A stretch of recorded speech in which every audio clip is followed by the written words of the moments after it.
Good morning friends, कैसे हो आप सभी। तो स्नैफी गर्ल उर्फ रिकॉर्डिंग जिज्जी के बारे में बात करूंगी। रिकॉर्डिंग जिज्जी बोलूंगी तो आप लोग समझ जाना कि मैं इनके बारे में ही बात कर रही हूँ। इनके लिए मैं रिएक्शन एक दो वीडियो बनाई थी, ज़्यादा नहीं बनाती थी, लेकिन आज बनाने पे मजबूर हुई क्योंकि मेरे मन में भी बहुत सारे सवाल चल रहे हैं। कल एक लाइव हुई थी, एक रिएक्शन वाली की लाइव थी, उसमें इनके रिश्तेदार भी आए थे और पड़ोसी भी आए थे। इनके बारे में बहुत सारे खुलासे हुए हैं जो रिकॉर्डिंग जिज्जी सामने दिखा रही हैं जनता को। शायद वो अधूरा सच है क्योंकि हम फीलिंग में खो जाते हैं। फीलिंग में इसलिए बोल रही हूँ क्योंकि उनके पास दो बच्चियां हैं और होता है ना, औरतों के प्रति लोग ज़्यादा ही सिंपैथी दिखाते हैं। जैसे हम जगत दीदी को दिखाते थे कि उनके पति नहीं है, वैसे इनके भी पति नहीं है तो लोग इनकी तरफ ज़्यादा ही सिंपैथी लेके आते हैं। इनके चाहने वाले बहुत ज़्यादा हैं और शायद इसी का फ़ायदा ये उठा रही हैं। अभी हाल में ही अपने ससुर पे इल्ज़ाम लगाया था इन्होंने कि मेरे ससुर मेरे साथ शारीरिक शोषण करते हैं, ये सारी चीज़ें लगाई थी। लेकिन इनके ससुर की तरफ से कोई बयान नहीं आया है। उन्होंने अपने पक्ष विपक्ष में कुछ नहीं बोला है, जो बोला है इन्होंने बोला है। आप लोग ध्यान देना, जिस हिसाब से जिस टोन में ये बात करती हैं, आप लोगों को लगता है कि ये सहने वालों में से हैं जो सोशल मीडिया पे आके इतने धमका के इतने धमाकेदार आवाज़ में बातें कर सकता है। क्या उसका ससुर उसका शारीरिक शोषण करेगा तो वो बर्दाश्त करेगी? आपको लगता है ये बर्दाश्त करने वालों में से हैं? मुझे तो नहीं लगता है। और अगर इनके ससुर शारीरिक शोषण कर रहे थे तो इतने सालों से वो वहाँ क्यों थी? और इन्होंने जब इनके हिसाब से जब इनकी पहली शादी हुई थी इनके पहले हस्बैंड से, उन जिंदा थे तभी से इनका शारीरिक शोषण हो रहा है, तो फिर इन्होंने अपने देवर से शादी क्यों की? अरे सामने वाला बंदा आपका शारीरिक शोषण कर रहा है तो उस घर में तो आप रहना भी पसंद नहीं करेंगी। ऐसी क्या मजबूरी? आपका इतना बड़ा चैनल था, आपका नाम था, आप वहाँ से निकल जाती। तो आप तब निकली जब आपके दूसरे पति की डेथ हो गई और आप अपने पहले पति को बदनाम किया और वहाँ से निकली। अगर आपको निकलना था तो आप पहले निकल जाती। तो बहुत सारे ऐसे सवाल हैं, एक पक्ष सुन के आप लोग किसी को जज ना करो। इनके ससुर का भी पक्ष आने दो, तब आप लोग उनके ससुर को गाली गलौज देना। अभी उनके ससुर की तरफ से कोई पक्ष नहीं आया। एक चीज़ ये और इल्ज़ाम लगाती हैं कि सारी प्रॉपर्टी मैं छोड़ आई, ये कर दी वो कर दी। तो ये सारी चीज़ें उस लाइव में क्लियर हो गई हैं कि प्रॉपर्टी इन्होंने छोड़ा नहीं है। जो इनके सास ससुर के नाम प्रॉपर्टी है सिर्फ वही उनके पास है। जो इनके दोनों हस्बैंड ने अपने नाम से लिया था या कमाए थे, वो सारी प्रॉपर्टी के कागज़ ये लेके आई हैं। और वैसे उस प्रॉपर्टी को ना तो इनके ससुर बेच सकते हैं क्योंकि पति का जो भी होता है वो पत्नी का हक होता है, माँ बाप का भी नहीं होता। तो सारी चीज़ें इनके पास हैं और इन्होंने घर इसलिए छोड़ा क्योंकि इन्हें अपनी फ्रीडम चाहिए था, इन्हें आज़ादी चाहिए था। जैसा कि उस लाइव में इनके पड़ोसी ने बताया, पड़ोसी का भी एक चैनल है और इनके जो धीरज नाम है, इनके सास के भाई के लड़के हैं, उनका भी चैनल है। तो उसमें इसी सारे टॉपिक से बातें हो रही थी। तो उन्होंने कहा, पुराने ब्लॉग्स की बातें डिस्कस हो रही थी, तो उन्होंने आके कहा कि इन्हें अपने पहले पति से बहुत ही प्रॉब्लम थी। इन्होंने अपने पहले पति के मरने का शोक तक नहीं मनाया। जैसे इनके पति मरे 1 महीना भी नहीं बीता था, वैसे ही इनके देवर यानी जो सेकंड राजवीर थे हस्बैंड, उनका बर्थडे आता है मई में। 10 मई को शायद इनके पहले हस्बैंड की डेथ हुई थी, कोरोना चल रहा था, और जून में इनके दूसरे हस्बैंड की बर्थडे आती है। इन्होंने अपने पड़ोसी से कह के अंगूठी सोने की मंगवाई और इनको गिफ्ट किया, अंगूठी पहनाया अपने देवर को।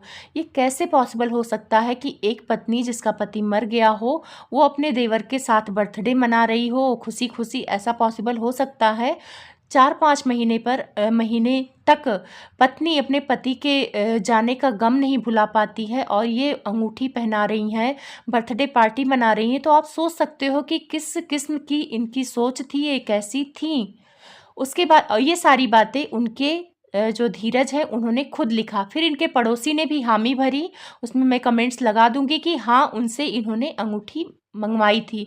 और एक चीज़ आप लोग नोटिस करना, जब ये पड़ोसी इनके कोई बात बताते हैं तो ये जो रिकॉर्डिंग जिज्जी हैं उसका जवाब नहीं देती हैं, डर जाती हैं। सिर्फ ये कह के टाल देती हैं कि मैं किसी को नाम लेके फेमस नहीं करना चाहती, उसके बारे में मैं बात नहीं करूँगी। और आप अच्छे से जानते हैं कि रिकॉर्डिंग जिज्जी का जो टोन है, जो बात करने का लहजा है, उससे पता चलता है कि वो बहुत धाकड़ किस्म की हैं, वो डरने वालों में से नहीं हैं। अगर उनके ससुर ऐसा कुछ करते होते तो अब तक तक वो आवाज़ उठा चुकी होती, क्योंकि वो सोशल मीडिया पे हैं और सोशल मीडिया का जो वो है वो भी जानती हैं कि उस पे अगर वो कोई चीज़ लाएंगी तो सारे लोग उनको सपोर्ट करेंगे, क्योंकि उनकी मिलियन में जनता उन्हें प्यार करती है, रिकॉर्डिंग जिज्जी को। अब रिकॉर्डिंग जिज्जी के जब वहाँ से निकलने लगी तो सबसे पहले वहाँ से अंशु को निकलवाया। अंशु पहले गई, उसके बाद ये आई। ये चाहती थी कि अंशु भी यहाँ से चली जाए, ताकि ये कह सकें कि देखो, ये जिनको बेटी बना के पाला पोसा उसको इनके सास ससुर नहीं रख पाए और इनको भी निकाल दिया। एक चीज़ आप लोगों ने ध्यान दिया, ये आराम से वहाँ से आई थी, अपना सामान लेके आई थी, इनके सास ससुर ने नहीं रोका। अगर इनके सास ससुर को निकालना होता तो आराम से सामान लेके जाने के लिए नहीं बोलते। फ़ोन पे आप लोगों ने देखा होगा, सुना होगा, जो रिकॉर्डिंग लगाई थी उसमें कितने आराम से इनके ससुर बोल रहे थे कि जो सामान ले जाना हो ले जाओ। अब अंशु ने जो कहा है कि इनके ही कहने पर, भाभी के ही कहने पर मैंने घर छोड़ा है, जबकि इन्होंने उसको डिनाई कर दिया है कि अपनी मर्ज़ी से उन्होंने घर छोड़ा था।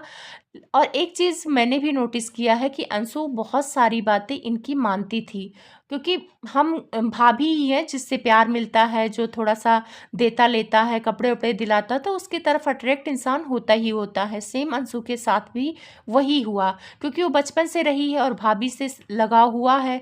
जैसे इनकी सास हैं तो वो थोड़ी ज़्यादा उम्र की हैं, उनसे सारी बातें खुल के अंशु नहीं बोल सकती है, डर भी होता है, तो वो सारी चीज़ें सामने आती हैं। उस लाइव में इनके रिश्तेदार ने बोला कि हाँ, रोक टोक लगाते थे, अंशु पर लगाते थे, क्योंकि अंशु उनकी बेटी है। जो पड़ोसी जानते हैं इनको और इनके दूसरे पति के रिश्ते को लेकर। एक चीज़ मैंने भी नोटिस की है, मेरे वीडियो पड़ी है, मैं उसको लिंक लगा दूंगी।